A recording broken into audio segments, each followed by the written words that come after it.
Some of your genes only become active after you're dead. A lifetime of doing nothing, then suddenly they're keen. The person dies first.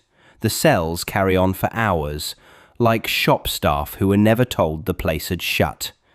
Nobody sends them home. They just keep doing their jobs in an empty building for a boss who is no longer technically present. Because dying isn't a moment. We picture a switch. Click, lights out, done. That is not how a body goes. It shuts down in a set order, organ by organ, and it carries on changing for hours, even days after the official time of death. So when, exactly, are you dead? The experts argued about that for decades, and the answer kept moving. For almost all of human history, the rule was simple. No heartbeat, no breath. Dead. You held a mirror to the lips, you felt for a pulse, and that settled it. Then we built machines that could keep a heart beating and lungs filling in a body whose brain had already gone. And the old rule fell apart. Was that person alive? The chest rose, the pulse ticked, but nobody was home. So, in the 1980s, 3 organizations with gloriously dull names, the American Medical Association, the American Bar Association, and the National Conference of Commissioners on Uniform State Laws, sat down to decide the precise moment a human being is over. They produced the Uniform Determination of Death Act. It says you are dead when your heart and lungs quit for good, or when your whole brain does, stem and all. 2 exits, pick one. And yet, even with the law settled, dead is only true at one level. The person, the somatic body, the whole you of you, that death is real, and it gets certified. But further down, at the level of your cells, life keeps running for hours. The molecular death comes later. That is not a spooky fact for a campfire. It is the entire reason organ transplants are possible. A surgeon depends on that gap, the person gone, the organs not yet, and the law insists the doctor who declares the death stays completely separate from the team that collects the parts. That wall between them isn't squeamishness.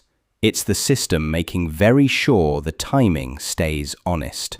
So what actually happens in order? First, you go pale. The blood stops moving and the colour just drains away, pallor mortis, within the first 15 minutes to 2 hours. The eyes cloud over, a grey film settling across them because nothing is keeping them clear. Then gravity clocks in. The blood sinks to whatever part of you is lowest and pools there, staining the skin from the inside, the lividity they call liver. You cool, a steady drop, degree by degree, until you are exactly as warm as the room, not one notch warmer. And then you stiffen. The famous one, rigor. The limbs lock, hard to bend, hard to move. 5 changes in a neat little queue, each one politely waiting its turn. All of this runs on a schedule, and a schedule means the body becomes a clock, one that started ticking the instant you stopped. Forensic scientists read that clock to work out the time since death.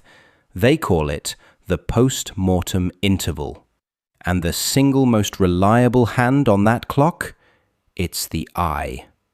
In pigs, the eyeball cools at such a dependable rate that for the first 13 hours, that is the best estimate anyone has of when death happened. After that, they switch to the muscle and the rectum. In dogs, it's the chemistry.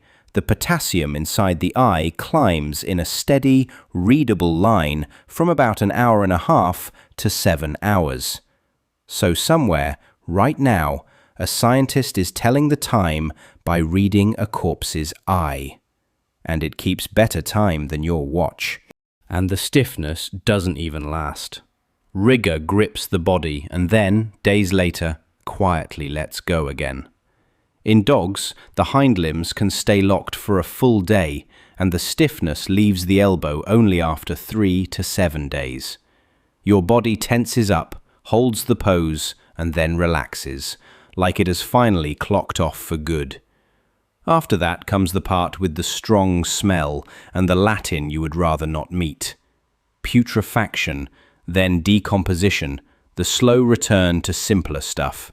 Forensic textbooks split that journey into 5 tidy stages, from fresh all the way to extreme. And fresh is number 1.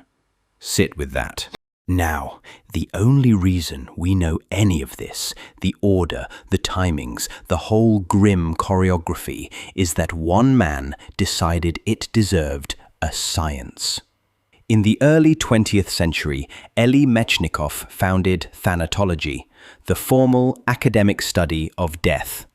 Picture that careers fair: doctor, lawyer, person who studies in precise detail what happens to a body after it stops. And here is why it presses on you.